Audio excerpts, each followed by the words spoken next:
묵상하신 말씀 잠시 나눌 시간 갖도록 하겠습니다. 오늘 말씀은 오랜만에 한 단어로 좀 시작을 해볼까요? 예, 설교 제목에도 좀 들어갑니다만 억울이라고 하는 단어입니다. 억울. 뜻을 살펴보기 전에 한자를 한번 관심 있게 한번 지켜봐 주시면 좋겠습니다. 억울. 네. 뜻을 보시면 아무 잘못 없이 비난이나 벌을 받거나 하여 분하고 답답하다라는 뜻을 가지고 있고요. 한자적인 의미로 좀 직역하자 보면 답답함이 억눌러서 원통한 상태를 의미합니다. 답답할 울자인데요. 저 한자가 우리가 통용되는 한자 중에서 가장 많은 횟수라 그럴까요? 쉽게 말해서 가장 복잡한 한자 중에 하나입니다. 아, 울자만 보더라도 억울하게 생겼어요. 예, 답답합니다. 저걸 어떻게 쓸지도 모르겠고 그래서 이제 뭐 현실에서는 약자로 간소하게 쓴다고 하는데요. 살면서 억울함을 경험하지 않은 사람은 없을 겁니다. 아마 성도 여러분께서도 지금 몇 장면들이 떠오르실 거고 어쩌면 지금 현재 진행으로 계신 분도 있을 거예요. 밥을 많이 먹어서 그런 것뿐인데 배 나왔다고 뭐라 하는 사람들 뭐 그런 거죠. 오늘 묵상하신 이 베드로 전서가 바로 이 억울함에 대한 이야기인데요. 특별히 억울한 일을 당한 사람들에게 보내는 이 사도 베드로의 위로 그리고 희망의 편지입니다. 오늘 베드로전서는 이렇게 시작을 합니다. 1장 1절에 보시면 예수 그리스도의 사도 베드로는 본도, 갈라디아, 갑바도기아, 아시아, 비두니아 각 지방에 흩어져 사는 유대인 성도들에게 편지합니다라는 말씀으로 시작을 합니다. 5개 지역이 언급되는데요. 현재는 여기가 튀르키예, 우리가 예전에 터키라고 불렀던 그 지역인데 당시에는 로마에 소속된 주였습니다.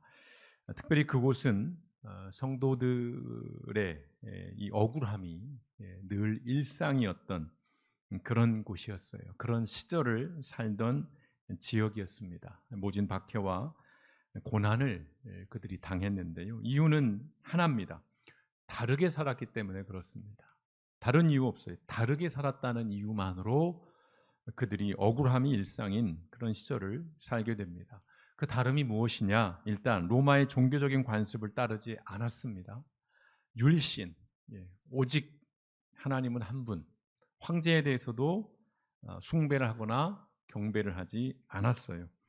그리고 무엇보다 윤리적으로 로마인들보다 고상했습니다. 도덕적으로 좀 뛰어났어요. 그러니 로마인들이 볼 때 지들이 지배계층인데 자기들의 마음속에 뭔가 찔림이 있는 거예요. 그러니까 오히려 이 그리스도인들을 향한 폭력으로 그러한 마음들을 대신했던 것이죠. 무엇보다 그들은 정직했고요. 신실했습니다. 당시에 그리스도인들은 그렇게 다른 삶을 살았어요. 그래서 그 이후로 가혹한 혹독한 대우를 받았습니다. 얼마나 억울한 일이에요. 나쁜 일을 했던 것도 아니고 악한 일을 한 것도 아니고 이기적으로 기회주의적으로 산 것도 아니고 성실하게 정직하게 진실하게 내 신앙에 충실한 삶을 살았을 뿐인데 그들이 그러한 억울한 일들 속에 살았다는 것이죠. 우리가 억울한 일을 당하면 삶이 무너지죠. 일단. 그리고 일상이 파괴돼 버려요. 제대로 우리의 삶을 살지 못합니다. 이른바 화병이 생기는 것입니다. 몸도 망가지고 마음도 망가지고 관계도 다 깨지는 것이에요. 사도 베드로는 바로 그러한 억울함이 일상이 된 그 그리스도인들의 그 삶 그리고 그 신앙을 그들이 계속해서 유지해 갈 수 있도록 위로하고 격려하고자 하는 마음에서 이 편지를 쓰게 된 것입니다. 오늘 사도 베드로는 이 베드로 전서 전체에 걸쳐서 고난에 대처하는 3가지 주제어를 제시합니다. 이게 베드로 전서를 관통하는 핵심 단어예요. 3가지는 뭐냐면 소망, 인내, 거룩입니다. 이 3단어를 이야기하고 있어요. 자, 일단 보시면 1장 6절에서 7절 말씀을 보시면 그러므로 여러분이 지금 잠시 동안 이 표현이 중요합니다. 잠시 동안 여러 가지 시련 속에서 어쩔 수 없이 슬픔을 당하게 되었다 하더라도 기뻐하십시오. 여기서 이제 우리가 걸리는 부분이긴 합니다. 자, 잠시 동안이라는 말에도 좀 걸리고 기뻐하라는 말에도 걸립니다. 하나님께서는 여러분의 믿음을 단련하셔서 불로 단련하지만 결국 없어지고 마는 금보다 더 귀한 것이 되게 하시며 예수 그리스도께서 나타나실 때에 여러분에게 칭찬과 영광과 존귀를 얻게 해 주십니다라고 얘기를 해요. 오늘 사도 베드로가 자, 고난의 현실을 그도 인정합니다. 인지하고 있어요. 그런데 일단 잠시 동안이라는 것이고요. 또 하나, 그러한 현실은 어쩔 수 없지만 그러나 그 안에도 기뻐하라는 것입니다. 왜냐하면 하나님께서 우리의 믿음을 단련하셔서 금보다도 더 귀한 것이 되게 하신다는 것. 무엇보다 예수 그리스도께서 나타나실 때에 칭찬과 영광과 존귀를 얻게 해주신다는 것. 우리가 억울한 일을 또는 고난을 만나게 되면 그 시간이 영원처럼 길게 느껴져요. 내 삶의 전부인 것들, 내 삶이 통째로 고난 앞에 사로잡힌 것처럼 느껴져요. 그리고 그것이 내 삶의 모든 것, 전부인 것처럼 그렇게 보이지요. 그래서 무너지는 거예요. 그래서 삶이 깨지는 것입니다. 그래서 잊으면 안 됩니다. 뭐냐? 첫째, 고난은 결코 영원하지 않다는 것. 오늘 사도 베드로가 그 성도들에게 이 이야기를 하고 싶은 거예요. 고난은 영원하지 않다는 거예요.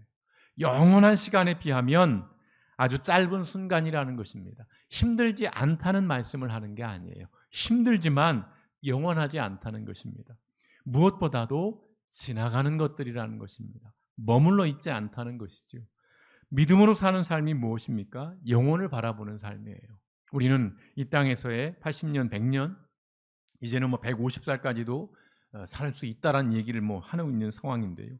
최대한 150을 한다 하더라도 그 150년만을 바라며 사는 인생이 아니라 그 이후에 영원의 시간을 바라보는 것이 우리 믿음이고 우리 그리스도인의 본질적인 삶인 것이죠. 그러니 고난이라는 것 영원하지 않다. 이걸 일깨워 주는 것이고요. 두 번째 기억하라는 것은 뭐냐면 고난으로 내가 당한 그 억울함으로 인해서 우리의 신앙을 포기하기엔 우리의 신앙이 우리의 믿음이 너무 귀하다는 거예요. 오늘날 세상에서 가장 귀한 것에 척도로 삼는 것이 금이지요. 상징적으로. 물론 금보다 더 귀한 것도 있겠지만 금을 가장 귀한 것으로 여기는데 상징적으로 말씀하는 것입니다. 그러한 세상에 가장 가치 있다고 여기는 그 금보다도 우리의 믿음, 우리 신앙은 더 귀하다는 것입니다. 고난은 고통스러워요. 그렇다고 믿음을 포기하는 그 선택은 결과적으로는 더 큰 고통을 가져온다는 것이고 더 큰 손해를 만들어낸다는 것, 이걸 잊지 말라는 것입니다. 세 번째로 믿음의 근원은 예수 그리스도라는 것입니다. 이게 본질적인 것이에요. 우리는 언젠가 예수님과 마주합니다. 저도 그렇고 여러분도 그렇습니다. 교회를 다니지 않는 사람들도 마찬가지입니다. 그때에 믿음을 지킨 성도는 칭찬과 영광과 존귀를 얻게 된다는 것입니다. 우리의 삶이 눈에 보이는 이 생뿐이라면 이걸 의미 없는 말이겠죠. 그러나 언젠가 다시 마주할 예수 그리스도를 우리가 기억해낸다면 우리는 고난 중에서도 우리의 믿음을, 우리의 삶을 포기할 수 없다는 것입니다. 이 세 가지의 믿음, 뭡니까? 고난은 영원하지 않다는 것. 고난은 우리의 신앙은 금보다도 귀하다는 것. 무엇보다 우리의 믿음의 근원이 예수 그리스도, 영원하신 그 예수 그리스도라고 하는 이 믿음이 우리에게 소망이 된다는 것입니다. 이 소망을 잊지 말라는 거예요. 기억하라는 것입니다. 성도가 억울한 일을 당하면 사실은 그 상황에 눌려서 이 소망을 잃어버려요. 영원할 것 같고 믿음이 하찮아 보이고 예수 그리스도가 보이지 않게 되는, 그래서 이 소망을 잃어버려요. 그래서 어떤 일이 생깁니까? 현실에 압도되어 버리는 것입니다. 그냥 찌그러들게 되는 거예요. 눌려버리게 되는 것입니다.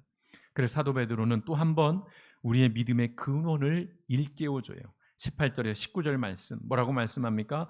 여러분도 알고 있겠지만, 이미 사실은 우리가 알고 있는 바예요. 모르지 않습니다. 그러나 고난이, 억울함이, 삶의 상황이 우리로 하여금 그것들을 잊게 만드는 것인데 일깨워주는 거예요. 여러분의 조상들이 전해준 무가치한 생활 방식에서 여러분이 해방된 것은 은이나 금과 같이 없어질 것으로 된 것이 아니라 흠과 티가 없는 어린 양 같은 그리스도의 보배로운 피로 된 것입니다. 무슨 말씀이에요? 율법 아래 종노릇하면서 그저 그 율법을 기계적으로 지킬 때만이 내가 구원받을 수 있고 내가 복을 받을 수 있고라고 하는 그 아주 유치한 수준의 어떤 그런 삶에서 해방이 된 것, 곧 구원받게 된 것은 은이나 금과 같이 어떤 돈이나 어떤 이 세상에 존재하는 어떤 것, 그런 걸로 된 것이 아니라 무엇이라고요? 그리스도의 보배로운 피, 즉 예수 그리스도의 그 십자가를 통해서 은이나 금과는 비교조차 할 수 없는 그 예수 그리스도의 십자가를 통해서 우리가 구원받은 존재라는 사실을 잊지 말라라고 다시금 일깨워 줍니다. 그러면서 이런 말씀을 이어가요. 23절에서 25절 말씀. 여러분이 거듭난 것은 썩어질 씨로 된 것이 아니라, 계속 같은 말씀을 드리는 거예요. 썩지 않을 씨로 된 것이며 영원히 살아있는 하나님의 말씀으로 된 것입니다. 자, 그 말씀이 어떤 거냐면 성경에 뭐라고 기록되어 있어요? 구약 성경에 모든 인간은 풀과 같고 그 영광은 들의 꽃과 같아서 그 풀이 마르고 꽃은 떨어지나 주의 말씀은 영원히 존재한다. 이 말씀이 우리가 여러분에게 전한 기쁜 소식입니다. 복음이 무엇입니까? 하나님의 말씀은 영원하다는 거예요. 세상에 존재하는 것이 아무리 가치 있는 것일지라도, 아무리 좋은 것일지라도 끝이 있다는 것. 그리고 하나님의 말씀에 비하면 그것들은 무가치하다는 것을 얘기하는 것입니다. 그래야 말씀드립니다. 영원하지 않은 것을 위해서, 영원하지 않은 것을 위해서 영원한 것을 포기하는 것은 어리석은 것입니다. 여러분의 삶은 지금 어떠하신지? 눈에 보이는 것을 쫓기 위해서 보이지 않는 것을 놓치는 것, 물론 누군가는 눈에 보이는 것을 쫓는 것을 실용적이고 실리적이라고 말합니다. 그리고 그것이 잘 사는 방법이라고 말해요. 그러나 그들의 결론을 우린 역사를 통해서 익히 보고 있습니다. 영원한 것을 위해서 영원하지 않은 것은 포기할 수 있어요. 그러나 영원하지 않은 것 때문에 영원한 것을 포기하는 것은 그건 잘못된 것이지, 어리석은 일입니다. 불쌍한 일이 될 수 있다는 거예요. 사도 베드로는 현실에서 고난을 받고 있는 성도들에게 현실을 압도하는 이 소망, 이 소망을 우리가 잊지 않으면 우리의 현실을 압도합니다. 그런데 이 신앙을 우리가 잊으면 현실이 우리를 압도해버려요. 우리를 찌그러뜨려 버린다는 것입니다. 그러니 이 소망을 결코 잊지 말라고 권면합니다. 그러면서 이제 어떤 이야기를 들려주냐면 내가 누구인지, 우리가 누구인지, 우리의 정체성에 대한 이야기를 합니다. 현실에 압도당하고 억울함에 사로잡히면 내가 누구인지를 잊게 돼요. 내가 어떤 존재인지를, 내가 어떤 가치가 있는 자인지를. 왜냐하면 현실은 쭈구리니까요. 그러니까 내 삶 자체가, 내 존재 자체가 아무것도 아닌 형편없는 것처럼 그렇게 보이거든요. 그러니까 더 눌려버리거든요. 그래서 사도 베드로가 말씀합니다. 그 유명한 말씀 2장 9절의 말씀 같이 읽어보겠습니다. 시작.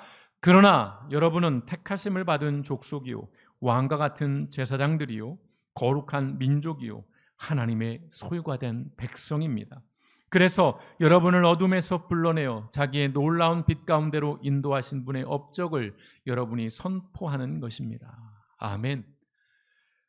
비록 현실에서는 고난받는 볼품없는 삶일지 몰라도 그것이 우리의 정체성을 바꿀 수는 없다는 겁니다. 이게 우리 그리스도인들의 힘이에요.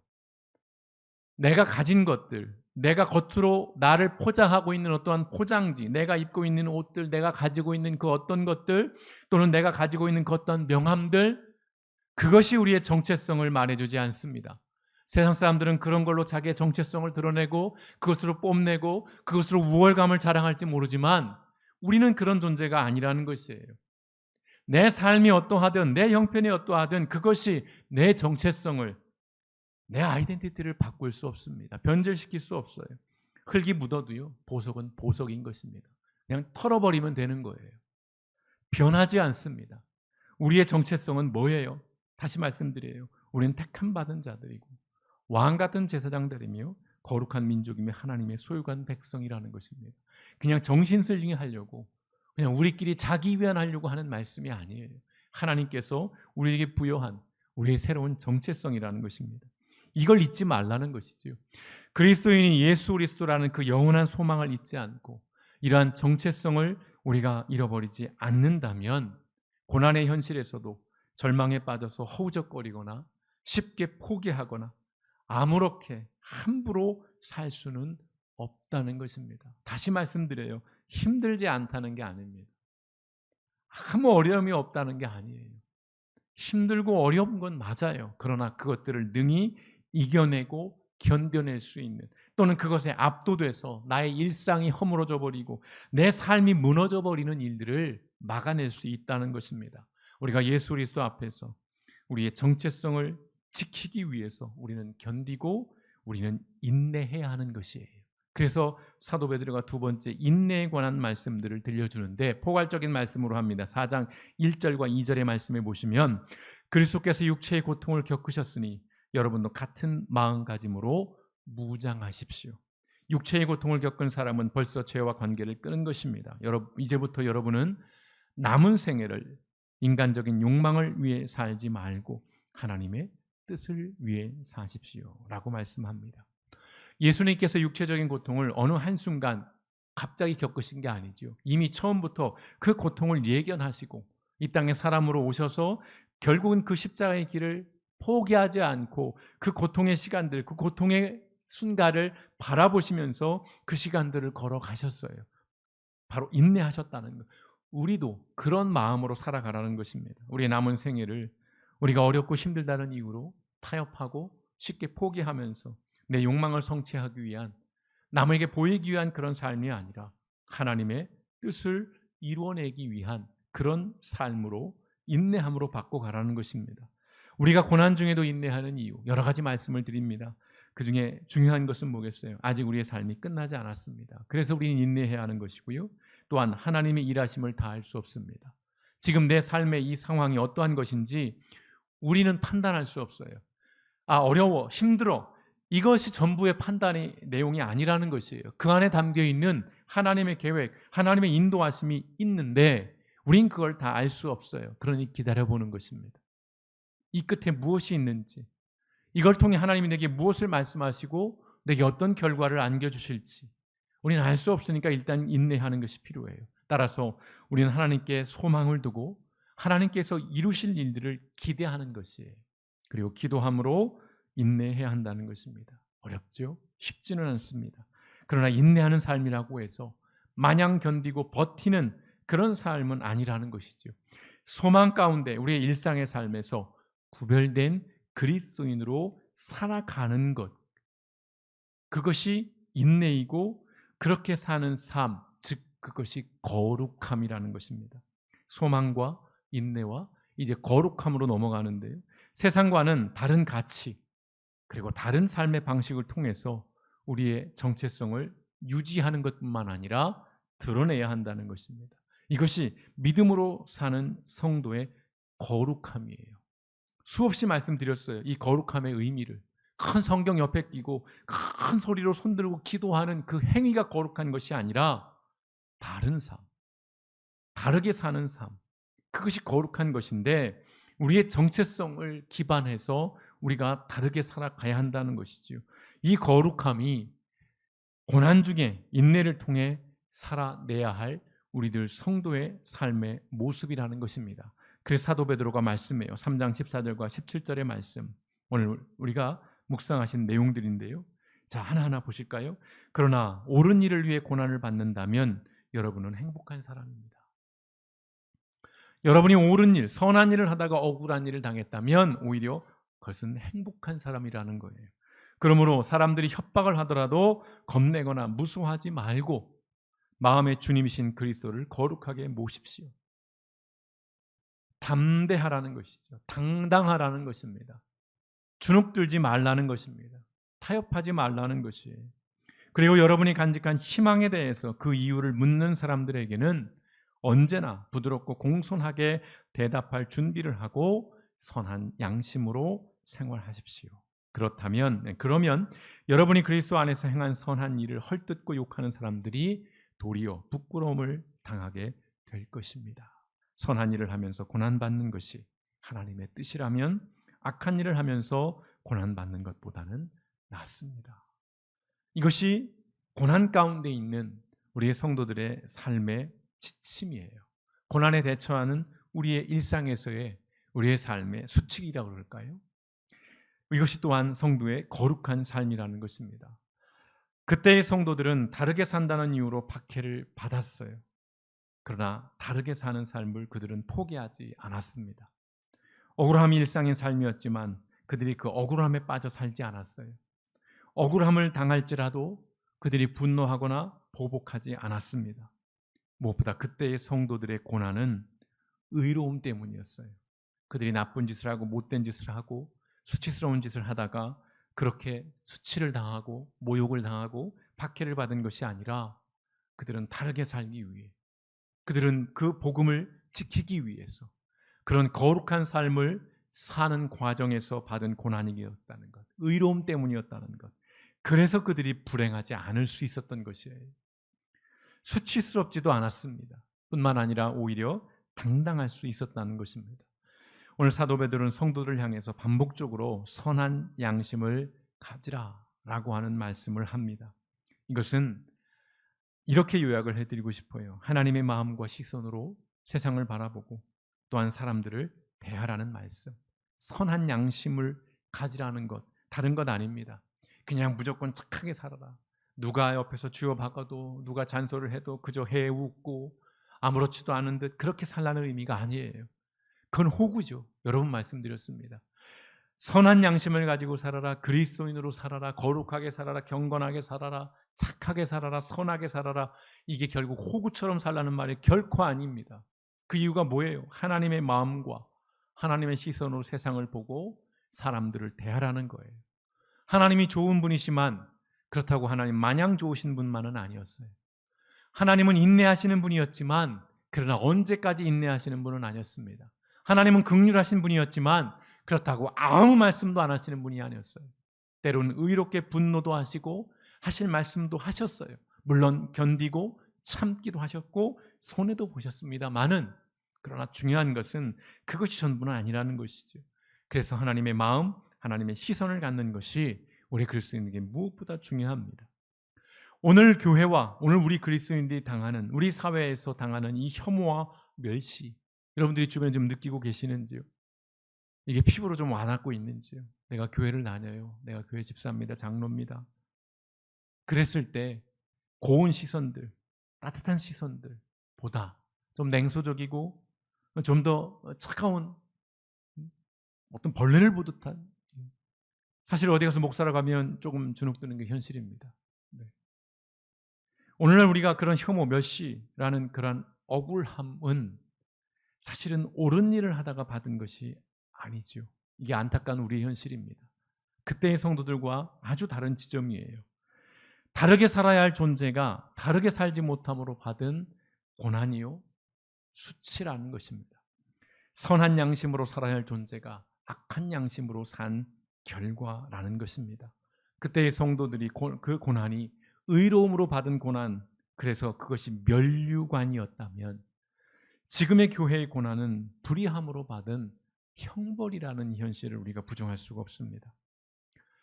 지금의 고난은 우리에게 소망에 관한 이유를 물어보는 사람들에게, 물어오는 사람들에게 진정한 소망에 대해 들려주지 못한 책임을 묻고 있는 거예요.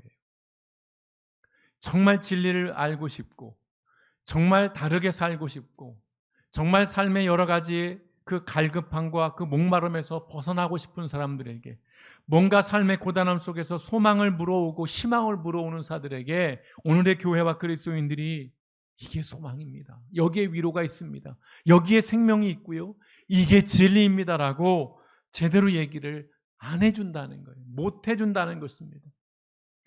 겨우 한다는 것이 예수 믿으면 부자 되고 예수 믿으면 성공한다는 그 얘기, 그게 우리가 가진 이 복음의 전부라면, 그것이 예수 그리스도의 십자가의 가치라면 부끄러운 일이죠.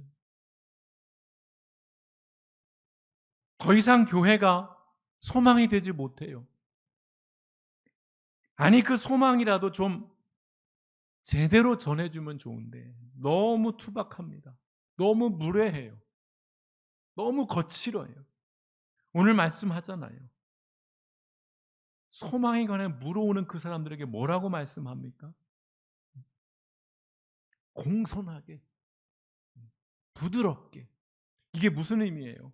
막 굽신거리라는 얘기가 아니에요. 매너가 있어야 한다는 거예요. 인간에 대한 기본적인 예의를 지켜야 한다는 거예요. 막 지옥 간다는 얘기는 하고, 확 지옥 가서 불지옥에 빠진다는 얘기는 하고, 그게 설령 현실일지라도, 사실일지라도 우리에게 매너가 필요하다는 것입니다. 그리스도인으로서요, 복음을 전하는 자로서. 오늘날 교회는 여전히 억울함을 호소해요. 우린 이렇게 진리를 전하고 있고, 우리는 생명을 전하고 있고, 니들 잘 살라고 하는 것이고, 니들 천국 가라고 하는 것인데 왜 니들이 오히려 이래? 하지만 결국 우리는 할 말이 없다는 것이죠. 세상과 사람들을 향해서 막 교회가 날선 비난을 해요. 그런데 그럴수록 교회의 고난은 사실은 더해질 뿐입니다. 청년들이 교회를 막 떠난다는 이야기 자주 드립니다. 신앙의 여정에서 억울함을 당하면 어떤 이들은 신앙을 포기해버립니다. 근데 또 어떤 사람들은 그 억울함과 그 고난 속에서 신앙의 도약을 경험해요. 억울함 가운데 살고 계시다면 하나님 앞에서 그래서 우리가 물어야 하는 것이에요. 내 신앙을 누군가는 포기하게 되는, 근데 누군가는 나와 같은 신앙이 더 점핑하는 그 경험, 그게 뭘까? 질문이 필요하다는 것이에요. 4가지의 질문을 정해봤습니다. 첫째, 나의 억울함은 나의 부정함 때문인가? 아니면 나의 의로움 때문인가? 그걸 물어야 되는 것이고요. 두 번째, 나는 억울한 현실에서 어떤 소망을 가지고 있는가? 내가 그리스도인인데, 내가 고난을 당하고 억울한 일을 당했는데 내가 저 자식 어떻게든 죽여버려야지. 너 봐, 내가 한 번 더, 내가 한번 묵사발낸다. 이것만 막 빠져 있는지, 내가 누구이고 내가 소망을 어떤 것을 가지고 있는지 우리 물어야 한다는 것이고, 세 번째, 나는 억울한 상황을 어떻게 견뎌내고 있는가? 그저 절망 가운데 아니면 분노 가운데, 그게 아니라 잠잠히 하나님 앞에 있는가 돌아보라는 것이고요. 네 번째, 나의 억울함에도 그럼에도 불구하고 나는 선한 양심으로 살아가고 있는가? 적어도 이 4가지의 물음을 통해서 우리가 조금은 완충하는 시간이 필요하다는 거예요. 그 고난에 너무 빠지고 그 억울함에 너무 거기에 집착해서 아무것도 보이지 않고 오롯이 그것만 바라보는, 그래서 스스로 삶을 무너뜨리는 것이 아니라 적어도 이 최소한 4가지의 질문을 하나하나씩 하나님 앞에서 던지면서 내가 처한 그 고난과 나의 억울함들, 나의 그 고통을, 그 상황과 시간들을 하나하나씩 이겨내야 한다는 것입니다. 억울이라는 말을 떠올릴 때마다 생각나는 시가 있습니다. 여러분에게 언젠가 한번 소개해드린 그런 시입니다. 그 시 중에 일부만 소개하면 이런 게 있죠. 한 번만이라도 엄마하고 소리내어 불러보고 숨겨놓은 세상사 중 딱 한 가지 억울했던 그 일을 일러 바치고 엉엉 울겠다. 정채봉 시인의 엄마가 휴가를 나온다면 한 부분이에요. 말씀드렸죠. 이분의 엄마가 18에 이 사람을 낳았습니다. 그리고 20에 죽었어요. 2살 때 죽은 거예요. 얼마나 억울한 삶이에요. 얼마나 삶이 외로웠겠어요. 그래서 이 고백을 하는 겁니다. 삶이 고단하고 힘겨울 때마다 우리는 엄마가 아니라 하나님 앞에서 엉엉 울어야 사는 존재입니다. 여러분, 고단한 힘겨운 삶이 있다면, 지금 고난 중에 있고 정말 말할 수 없는 억울함이 있어서 정말 팔짝 뛰고 미치고 환장하겠다면 사람들 앞에서 먼저 쏟아내지 마시고 하나님 앞에 가서 가장 억울한 일들을 엉엉 울면서 하나님 앞에 쏟아 놓으셔야 한다는 것입니다. 그래야 우리가 살 수 있는 존재, 그래야 우리가 우리의 정체성을 가지고 그리스도인다운 품격을 가지고 살아갈 수 있다는 것입니다. 그러한 우리를 향해서 하나님께서 사도 베드로를 통해서 마지막 이렇게 우리에게 위로해 주시고 격려해 주십니다. 베드로전서 5장 10절과 11절 같이 읽어보겠습니다. 시작. 모든 은혜를 주시는 하나님 곧 그리스도 안에서 여러분을 자기의 영원한 영광에 불러들이신 분께서 잠시 동안 고난을 받은 여러분을 친히 온전하게 하시고 굳게 세워주시고 강하게 하시고 기초를 튼튼하게 하여 주실 것입니다. 권세가 영원히 하나님께 있기를 빕니다. 아멘. 기도하시겠습니다.